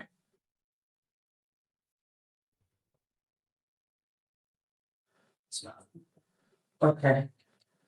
Okay. Excuse me just one moment. These are all post test date. So what about your prescriptions being valid, the date of these tests? Those are all the way from last month. Okay. April 27th is a test, May 6th is a test, May 12th. And then you did not appear for your probation appointment on May 4th, and then outpatient counseling. Those would not be addressed on here on this CVS report. But He's asked how just one moment, ma'am. Okay. So I'm not showing anything showing a valid prescription from the May 6th test. I've been taking them since before April, so I understand that. However, I need to see the testing, the proof of that. I would just ask for 1 week adjournment. That would Ms. Maddox time to go to her doctor's office and provide a letter from them and proof that she did have prescriptions. Okay. Well, what I need to know, ma'am, from your doctor is relating to your marijuana use, right? Right. Because I stated that you needed to abstain from marijuana. Right. And that you didn't have to get your medical marijuana card, but I needed something from your treating physician. And I got this, but he said that you want the actual prescription paper. What do you have? Just a request. Looks like a court. Can I take a look at that, please? Yeah, she gave this to me. Right. It's not a court request. What it is it's letting you know what needs to be included in the letter from your doctor. Right. Okay. Right. He just wrote right on it. Well, now that's interesting why he wouldn't just submit. I know. He's a letter. Weird. Sorry about that. Okay. So what's missing from this is that this is the recommended course of treatment from your doctor. It just says patient has a medical marijuana card, medical marijuana to help her treatment. Yes, I'm aware of that, but I need to make sure that your doctor is recommending that course of treatment. Okay. Okay. That's what is missing from that. And preferably, it'd be great if it was in I can appreciate that he just wrote it on that form, on that piece of paper. It'd be next level if he could put it on letterhead of his own. I know, that's, yeah. Okay. Yeah. Okay. I can do that in a week. Sorry about that, Your Honor. I would go there right now. Just get it all. Yeah. Bring it. You can email it. That's gonna. If you test right now, what is in your system? Nothing except for what I'm prescribed. Okay, so no marijuana? No. No cocaine? No. Just so you know, when you were tested on June 4th, marijuana showed up quite a bit. Were the levels going increasing or decreasing? Well, I only have yesterday's or last week's test. Because, I will say, all right, just a moment, please. On May 12th, the levels were 752 nanograms. June 4th, they were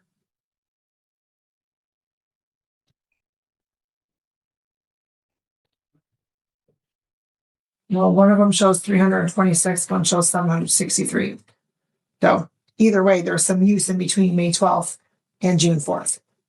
However, you were here June 3rd, and I don't know when that use was, if it was before June 3rd or not.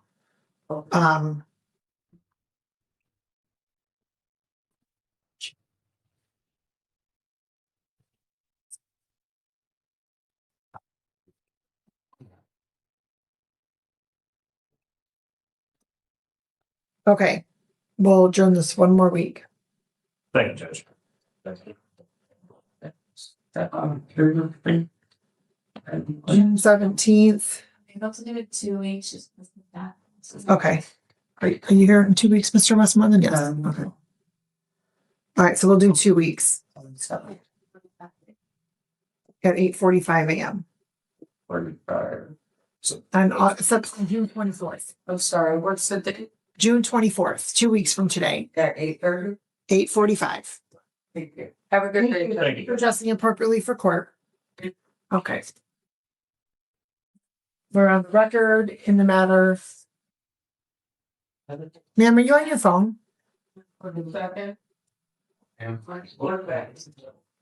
Miss, are you on your phone? Are you on your phone? No, you want to, you were on the phone. Let's see, it goes up there. You're on the phone. Oh. You're on your phone. No. Here's the case up there. We're ready. We're on the record in the matter of the City of Wyandotte versus Eric Pinson, 251134. Ready?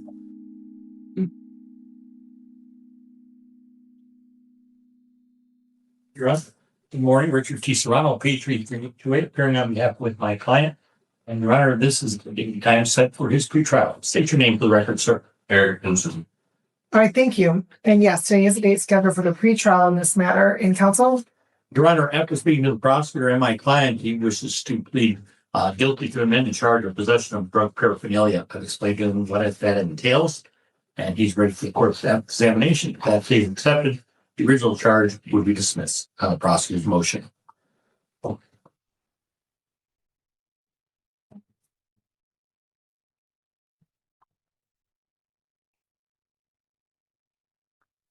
All right, sir, your attorney worked out a very good deal for you. I'm going to have you please raise your right hand. Do you solemnly swear or affirm testimony about to give in this matter to be the truth, the whole truth, nothing but the truth?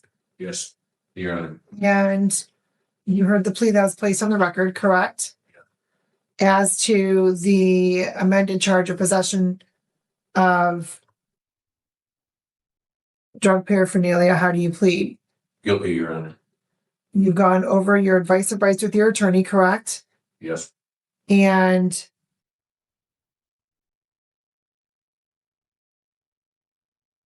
you understand by entering into a plea, you'll be waiving some of those rights.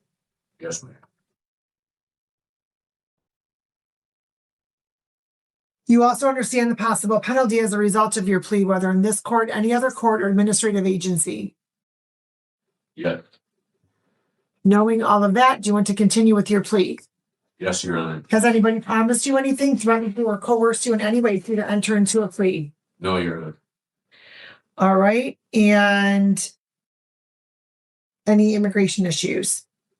Counsel, if you can please ready your client. Sir, on or about August 3rd, 2025, approximately 11:43 p.m., were you in the city of Wyandotte? Yes. Came in contact with the police, correct? Yes. In fact, you were stopped for a minor civil infraction in your vehicle. Is that correct? Yes. Upon the officers investigating further, they discovered that you had in your possession a container that had one controlled substance element, a mushroom of some type. Is that correct? Yes, And so you had the container that housed drugs. Is that correct? it was a plastic baggie, yes. Yes, I'm satisfied, Your Honor. The court is also satisfied the plea is knowing, voluntary, and factually accurate. The court will accept your plea to the amended charge, dismiss the original charge per the plea agreement. And are you asking for immediate sentencing? If the court pleases, Your Honor, we're ready. All right. What would you like the court to know? My client, Mr. Benson, is working mostly odd jobs these days. He lives by himself with his 2 dogs, correct? Yes. And are you on probation or parole anywhere, sir? No. No cases pending, you told me. Is that correct? No. Is it correct that you have no cases pending anywhere? Correct. All right. And you will need time to pay some fines and costs for our food. Works only odd jobs, as I stated, but we leave in the court's discretion. I think this is appropriate for fines and costs only. I've heard that these types of mushrooms can be bought at gas stations sometimes, but they're certainly illegal. It can be purchased at certain gas stations in certain cities. Certain cities, they're legal. Yes. So then if individuals want to use those mushrooms, they need to make sure that, thank you, that they are legal in the area that they're in, or don't use them. And I'm not even sure why people would use them anyway, because I don't know. It was found in the woods. It was found in the woods. Yes, I found it in the woods. Okay. And I put it in a plastic baggie, but that's neither here nor there. Don't elaborate anymore. We're ready, Ron. If you test right now, sir, what's in your system? Probably still have marijuana in my system. I've been smoking for over 35 years. When was the last time you used it, sir? 2.5 weeks ago. You were at court last time. Okay. You've been following your bond conditions. All right. The court's going to order a $100 fine, $200 cost, crime victim assessment fee of $75, justice system assessment fee of $50, which is a total of $425 is a $50 warrant fee. Because your client was supposed to have been here October 29th of 25. That's a total of $475. Do you have that to pay today, sir, or do you need a I plan? need some time to Okay. some sort of a payment plan or something. How much do you have to pay today, sir? Honestly, I'd be lucky if I had $20 in my pocket right now. Could you do $50 a month, sir? Yeah, I could do $50 a month. Please, please. All right. What day of the month works best?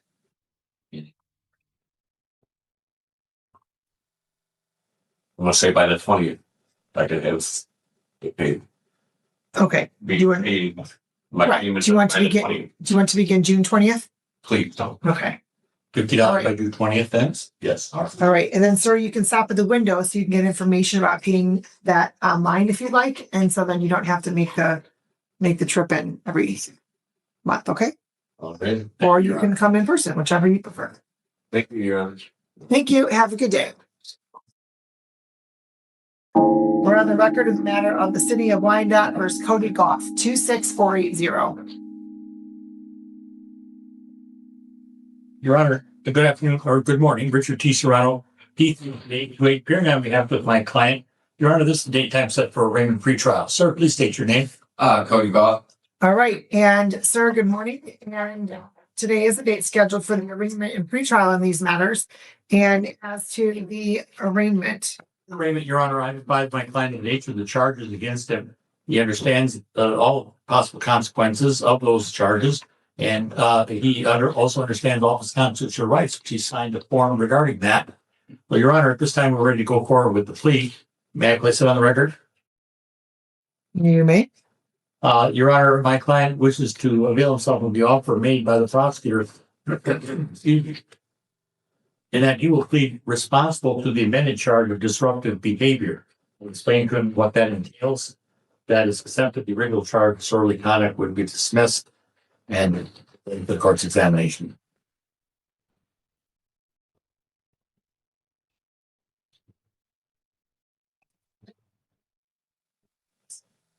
It involves some parents that should have been acting more appropriately in the presence of children being dropped off or picked up from school.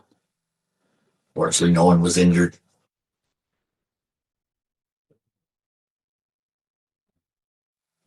Sir, please raise your right hand. Do you solemnly swear or affirm the testimony about to give in this matter to be the truth, the whole truth, and nothing but the truth? Yes, ma'am. And you heard the very generous plea that was placed on the record, correct? Yes, ma'am. Because to be quite frankly, this type of behavior that's displayed in front of children, your children specifically, is incredulous, quite frankly. Completely understand that. And so as to the amended charge of disruptive behavior, how do you plead? Guilty. No, Responsible or not I'm responsible? responsible. I apologize. And you've gone over your advice of rights with your attorney, correct? Yes. And you understand as well that by entering into a plea, you will be waiving some of those rights. Yes, ma'am.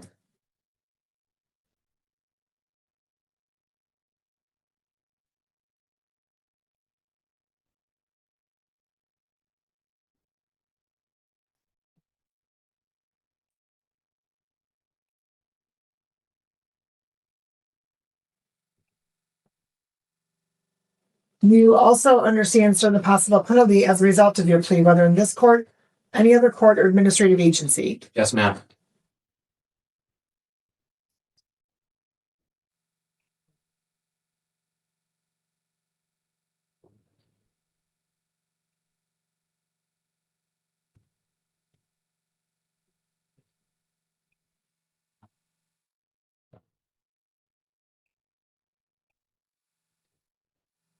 Has anybody promised you anything, threatened you, or coerced you in any way for you to enter into a plea? No, ma'am.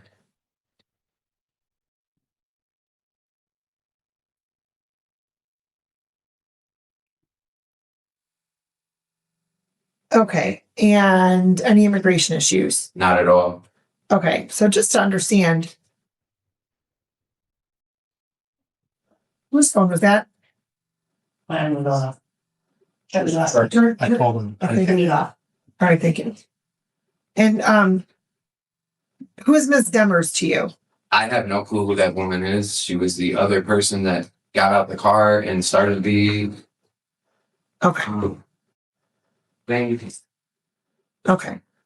Oh, Apparently she cut their vehicle off and then there was Well, correct. middle finger still involved. and she has a matter here today too. And she checked in, Ms. Demers? Do we know? Not yet. All right, the court does find the plea is knowing and voluntary. The court will accept your plea to the amended charge.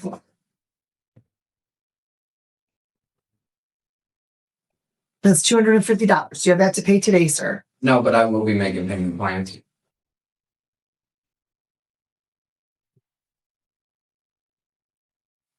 All right, and so what is your proposed payment plan, sir?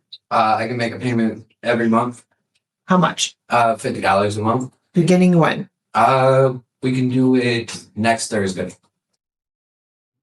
I think. Right, June 18th. Yes. And I'm not sure. Middle of the month afterwards, sir, for your monthly payments? Yeah, middle of the month's fine. Right. Okay. Sir, I can appreciate that an individual spitting on your car is frustrating, right? But let me just say this. The reaction to that seems to be what got you here. Let me just say this. I understand. Okay. That yes, it's frustrating. Mhm. And your reaction to that isn't going to change what happened. Right. So, unfortunately, people behave in incredulous ways. Right. Just when I think that I can't be surprised anymore, I am. Just keeps getting lower and lower and lower and lower. Good luck to you, sir. Have a good day. Good luck. Thank you. We're on the record in the if you'd like to stop at the window to get information about paying it online, sir, you can do that too.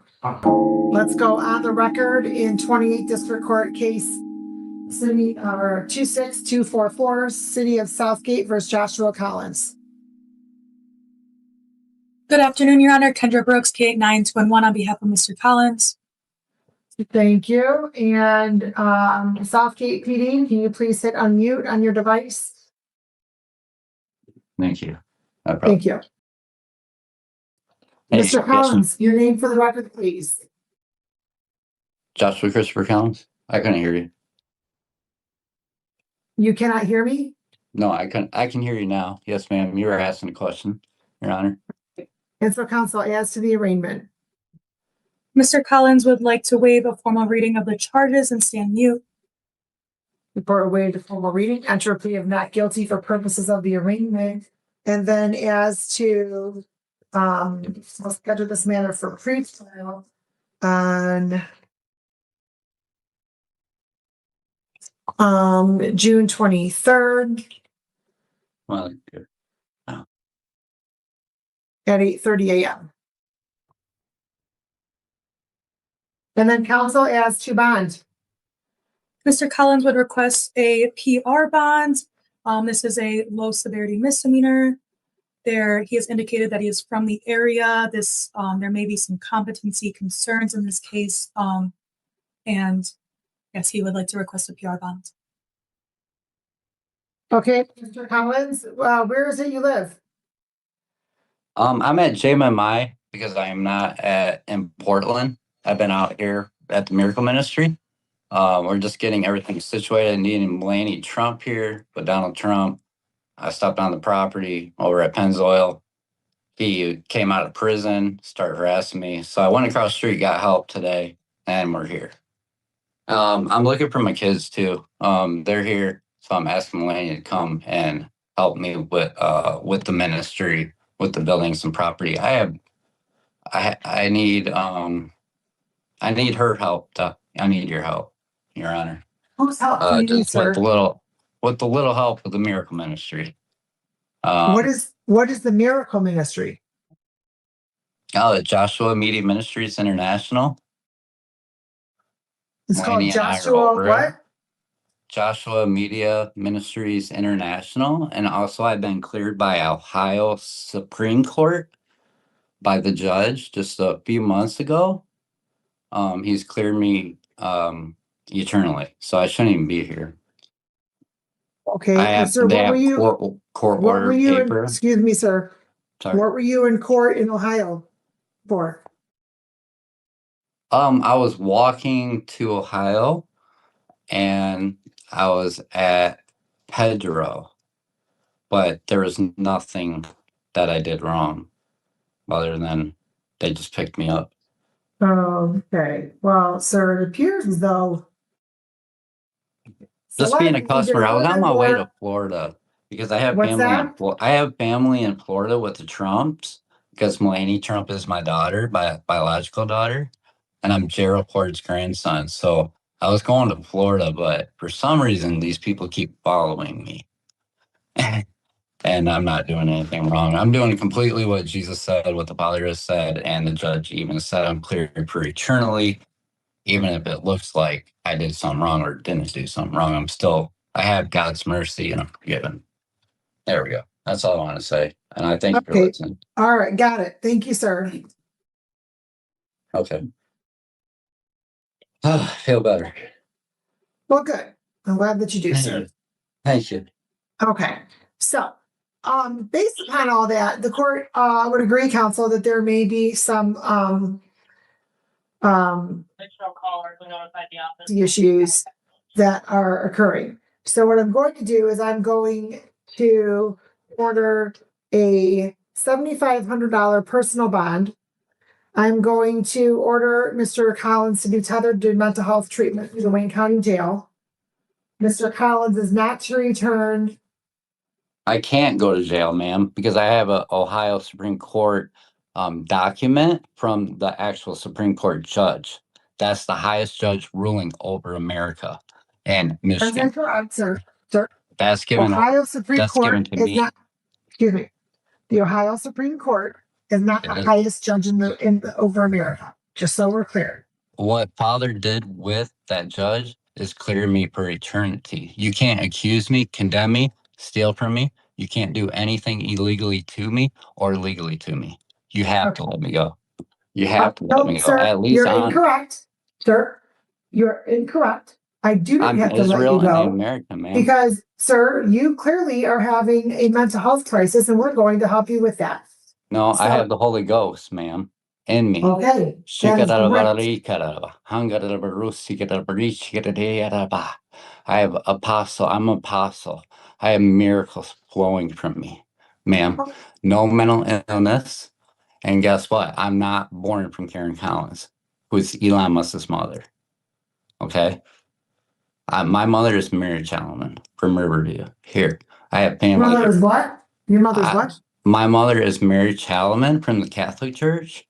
She runs here in UK, but I believe she passed away. I was raised under Karen Sue Collins, who is Elon Musk's mother.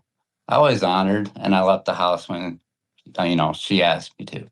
This is the reason why we're having. Excuse me. Did you say your mom was Elon Musk's mom?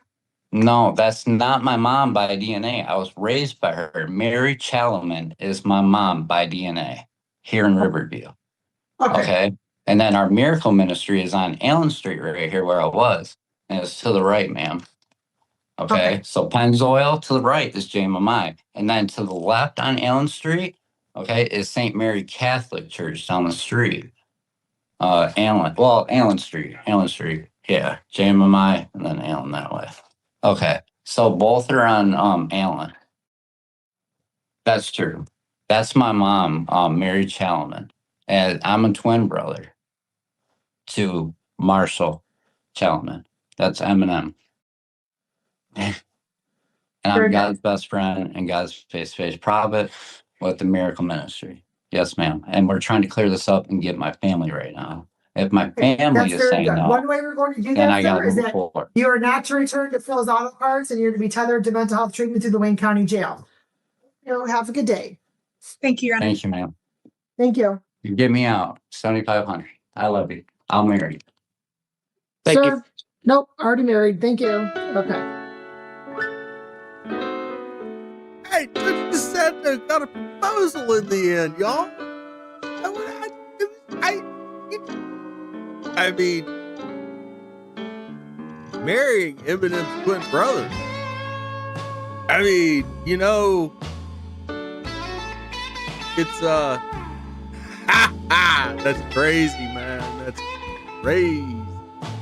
And what's even funnier, for those of you who don't know this, Marshall Mathers, also known as Eminem, is also from the Detroit area in, I guess, the 8 Mile district of Detroit, which I don't know where that is in relation to Wyandotte, but Wyandotte is a suburb of Detroit.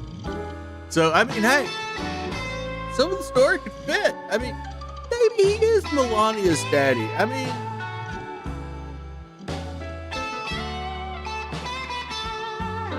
yeah, I'm just gonna let it sit there. And thank you everybody for coming and hanging out tonight. It has been a wild day in court. And man, we had some cases to watch today. Got things kicking off with a lady who is just refusing to stop driving and driving Judge Middleton up the wall. I do want to say a special thank you to Original Daniels Nina. Thank you very much. And just call me Steven Jamerker. And who are all these other people? CE4303 Mary Beth, Living Like a Cat, Miss Natasha Kitty, Mary Beth R. Thank you all so very much for your contributions. It's greatly appreciated. It's been a blast. Thank you all for coming out and hanging out. I don't know what else to say. Those cases were too much. Too much. The stream's gonna die at the end. I see people saying they're getting disconnected. Xfinity, damn you. YouTube, damn you. But all you people in chat, all you people right over there, over there. Don't damn you. You people are awesome. I really appreciate you. Whatever the technical issues are uncontrollable on my end. I just keep on keeping on.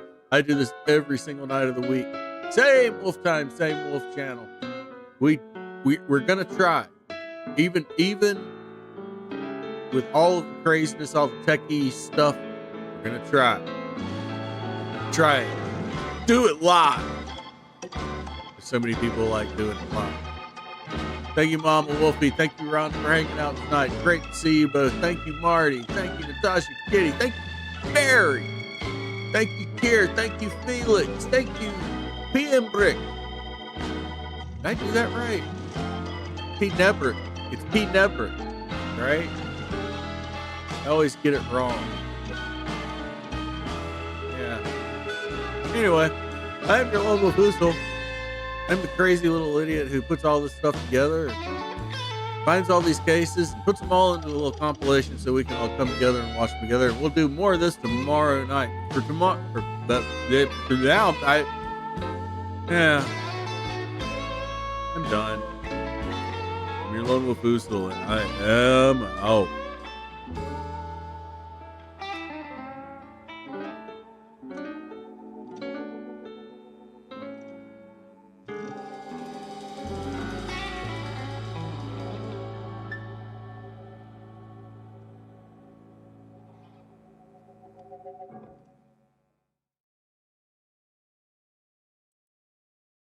I'm not coming.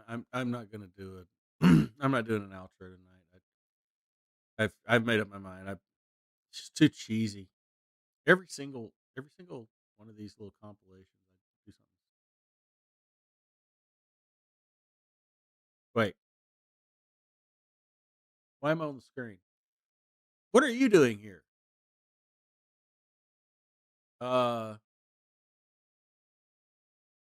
we still live?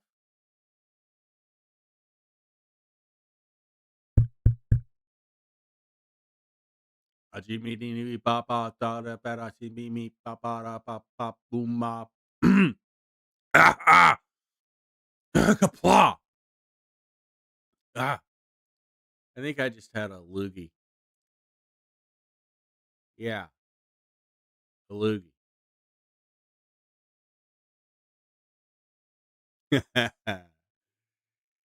Yeah, we're done. Bye.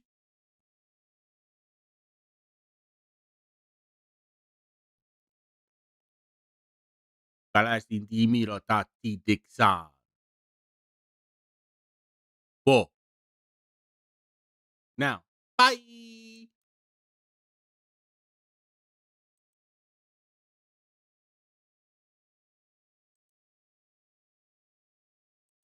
Orichi biyaka ma wuki.